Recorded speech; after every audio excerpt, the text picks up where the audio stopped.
Alright, so for problem 3, we're going to get more practice applying the calculus of thermodynamics. For problem 3a, what we want to do is we want to take a function x, that's a function of y and z. And what we want to do to this function is we want to apply what's known as the triple product rule in order to get the partial derivative of x with respect to y at constant z. Okay? So let's go do that. So here in problem 3, A, we have a function x that's a function of the variables y and z, and we want to apply triple product rule to x so that we could get this partial derivative. Alright, and so if you remember from previously, when we talked about the triple product rule, and when we derived it, it states this. It states that if you have this trio of partial derivatives, they're related in this manner.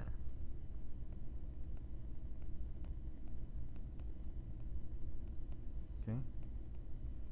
Where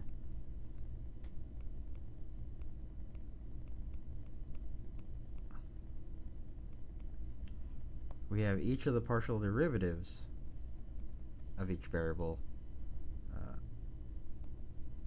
taken with respect to other variables. All three of them are related in this manner. Okay?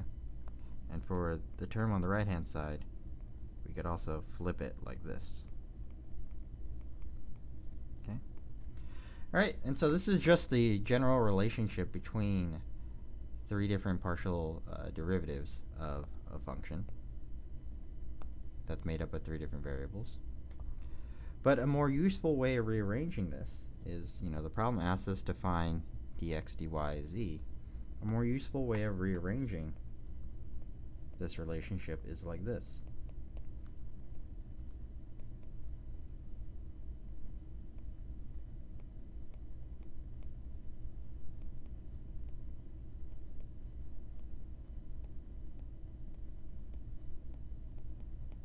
Okay? Where we have dx, dy at constant z is equal to the negative ratio of dz, dy constant x over dz, dx at constant y. Okay? Alright, and so the nice thing here, or at least the pattern that we get here, is that on the left-hand side, we have dx, dy at constant z.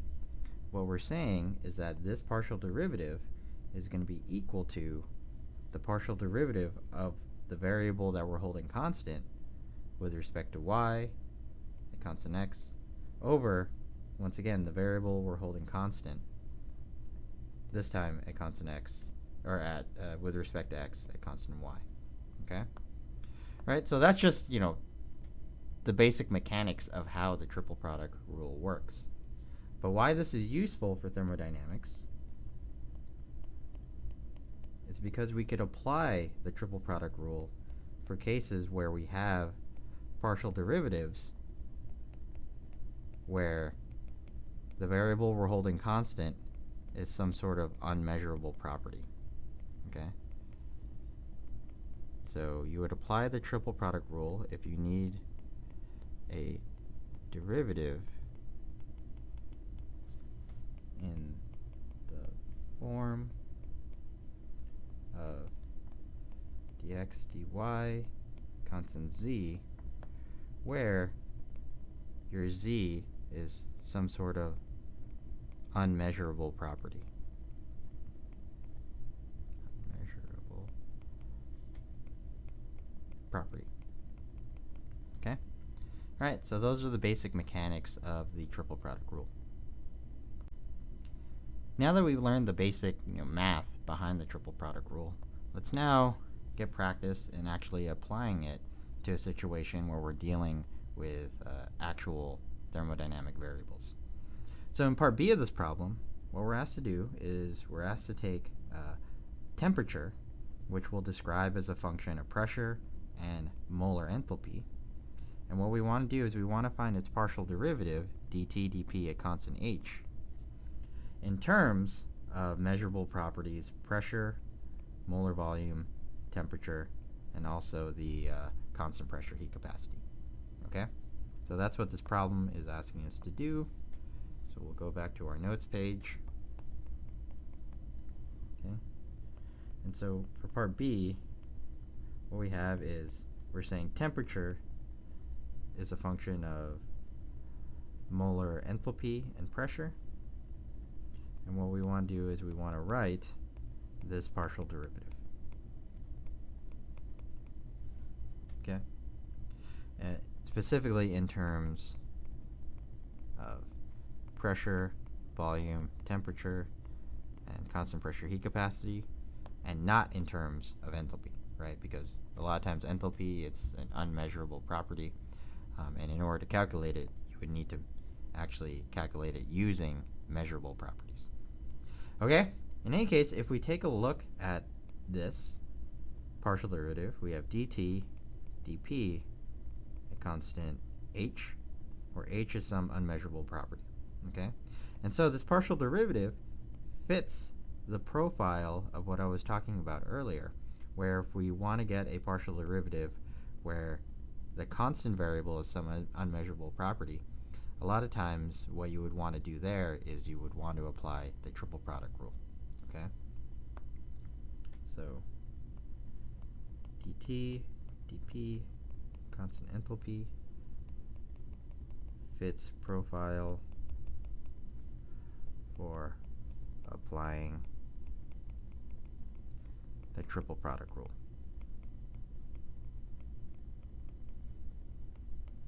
Because this enthalpy is some unmeasurable property. Okay. All right, and so let's apply the triple product rule to this partial derivative. Okay. All right, so we have dt dp at constant enthalpy, and we want to apply the triple product rule. If we scroll back up to here, what we did is, we said dx dy constant z is equal to this ratio. All right? And so in our case, to apply the triple product rule, we're going to say x is t, y is p, and z is molar enthalpy.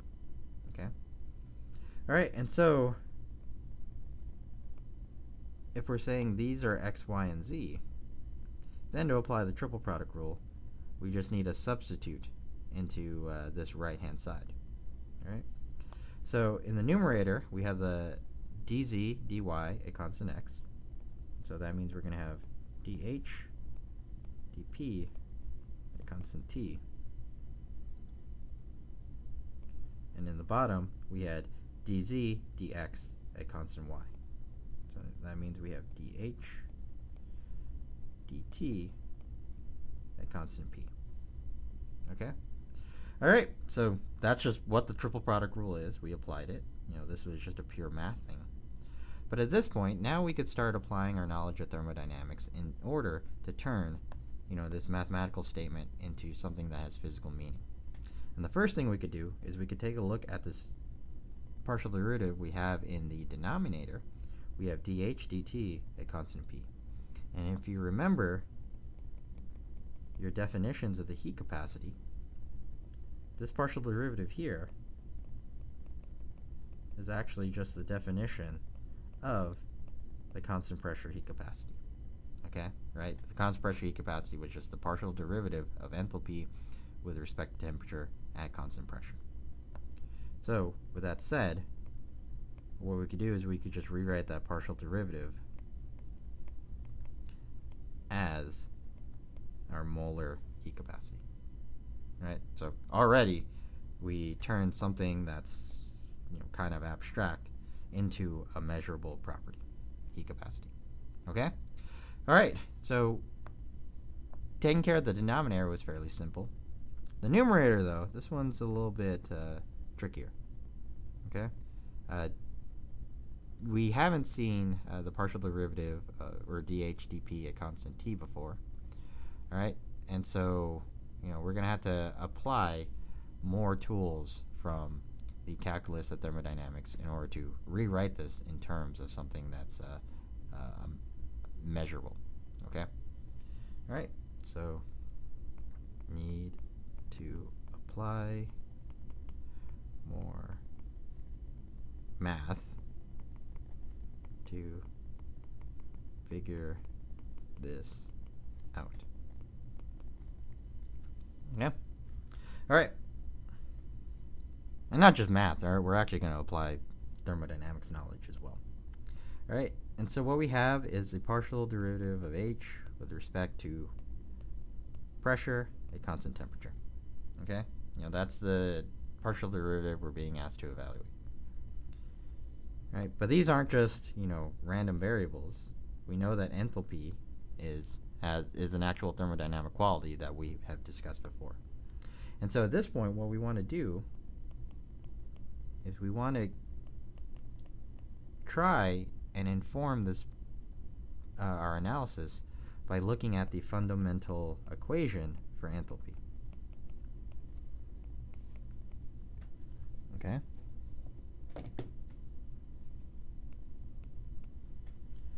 All right. And so we need to write out the fundamental equation for enthalpy. If you memorized it at this point, that's good. If you haven't, don't worry. What we could do is we could just rewrite our handy dandy thermodynamic square. And all we have to do is say, all right, H is here, dH. The canonical variables are going to be S and P. The coefficient in front of S is going to be T. The coefficient in front of P is going to be V. And to go from S to T, we follow the direction of the arrow, so that's positive. And to go from P to V, we follow the direction of the arrow, so that's also positive. Okay? All right. So that's just how we could use the thermodynamic square to write out the fundamental equation of enthalpy very quickly. And we see here, I mentioned that, S and P are the canonical variables for enthalpy. And so what we have is that enthalpy, according to the fundamental equation for enthalpy, it's a function of entropy and pressure. Okay? All right, so that's just what the canonical variables are for enthalpy.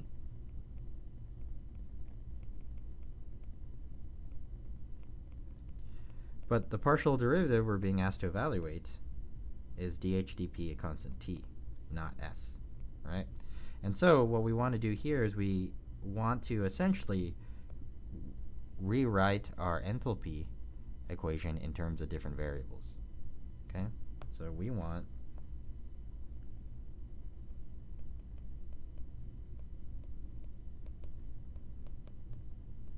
enthalpy in terms of pressure and temperature. Okay? And so in order to rewrite our enthalpy equation in terms of different variables, the tool we need to use here is the same one we used back in problem 1, which was we need to apply the expansion rule. Okay? And so partial derivative we want, dH dP at constant t. If we apply the expansion rule, it follows this form.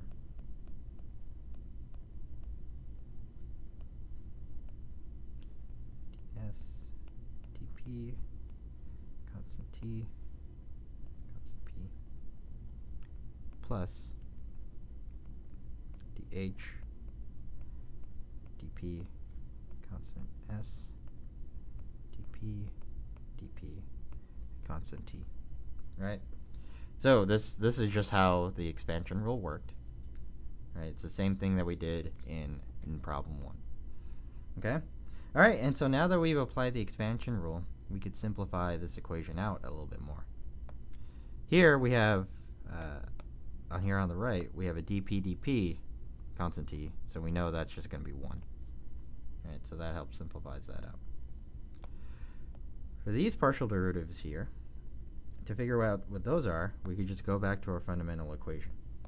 And in our total derivative, it's in this form, and so we know that the coefficient in front of ds is actually just dh ds constant p, and the coefficient in front of the dp is actually just dh dp a constant s. Okay? Alright, and so, that's just from the definition of a total derivative. And so if we take a look at our result from the expansion rule, we have that dh ds at constant p. So this is just going to be temperature. And we also have the dh dp at constant s. So this is going to be volume. Molar volume. Alright, and so after just applying knowledge from that fundamental enthalpy equation, we've simplified down our partial derivative to this.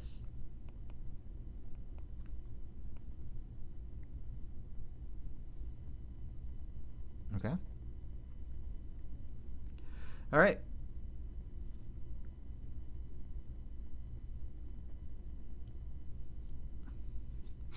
So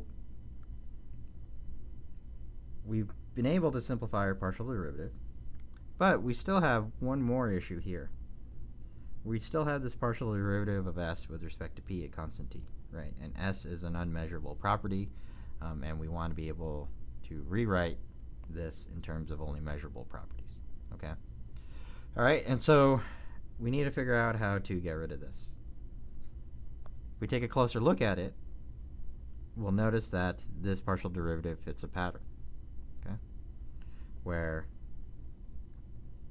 if you look here, we have s and t. And if you remember from our fundamental internal energy equation, these are s and t make up the thermal conjugate pair of variables. Right? And then here, if we look at p and t, and if you look at our thermodynamic square up here, you'll see that p and t correspond to the canonical variables for the Gibbs free energy.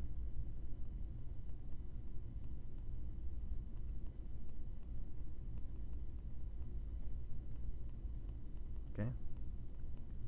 All right, and so we see that this ds/dp, it fits the pattern that we talked about all the way back in problem 1, right? Where we have here and here, we have a conjugate pair of some sort, and here we have the canonical variables for one of our energy functions.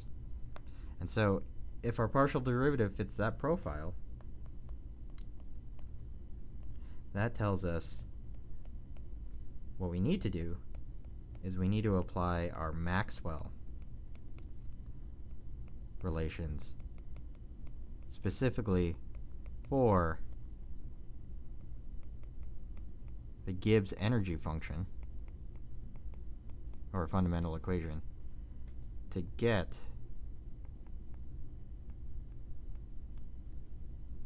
that ds dp at constant t. Okay? All right, and so that's what we need to apply. And in order to figure out what that Maxwell relation is for the Gibbs energy, we could once again go to our thermodynamic square. All right? And the way that you would figure out the Maxwell relation using the square is, so we have the Gibbs energy, and the Maxwell relation is this. To figure out Maxwell relation is this. You jump to the opposite corner here, you have s, and then if you go down here, you have p. All right? So this would be ds dp, and then if you go diagonal from the s, you would get the constant t there, right? So ds dP at constant T. To figure out what that is equal to, you go back to the thermodynamic square and you do the same analysis, or you follow the same pattern on the other side. So if we go diagonal from G, we have V. If you go straight down, you have T. And if you go diagonal from V, you get P. So that means that we would have dV dt at constant P. And the thing to remember here is that when we went from the S to the T here, we followed the direction of the arrow. So that means that this partial derivative is going to be positive. But when we did the same thing with volume, to go to P, we had to go against the direction of the arrow. So that means we have a negative sign here. Okay. All right, and so just by doing that, following that pattern, what we derive, or what we could remember, is here's the Maxwell relations between the second mixed partial derivatives of the Gibbs energy. Okay. So what we find is that ds dP at constant T is equal to negative dV dt at constant P. Okay? All right, so now that we have that, we should just go back and plug that into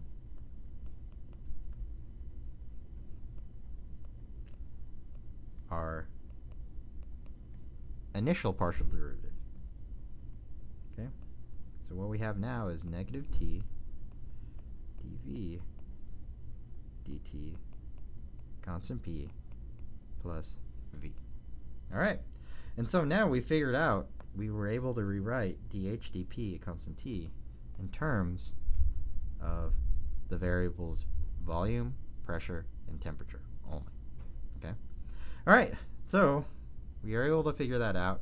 And so what we want to do now is we want to go back and plug in for dH dP at constant T over Cp. Right? And so there's a negative sign here. Remember that.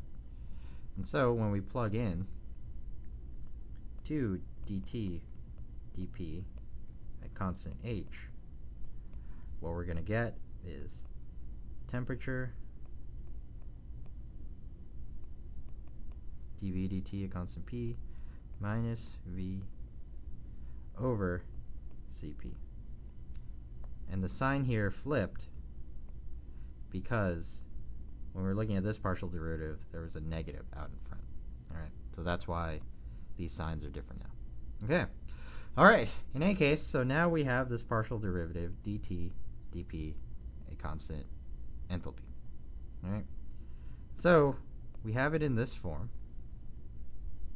And the reason we went through this analysis is because this partial derivative is actually a fairly common one that shows up in thermodynamics. In fact, it's so common that it actually has its own name, so an own symbol. So mu jt, and this partial derivative is called the Joule-Thomson coefficient. Okay, and the reason it has its own name is because this is a very useful partial derivative to know or to use whenever you're analyzing flow through a valve.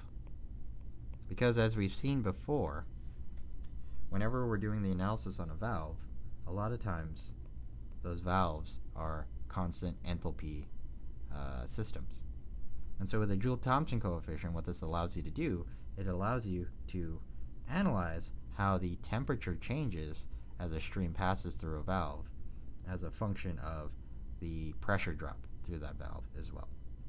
And so in the next problem, we're going to actually apply the Joule-Thomson coefficient to analyze a valve system.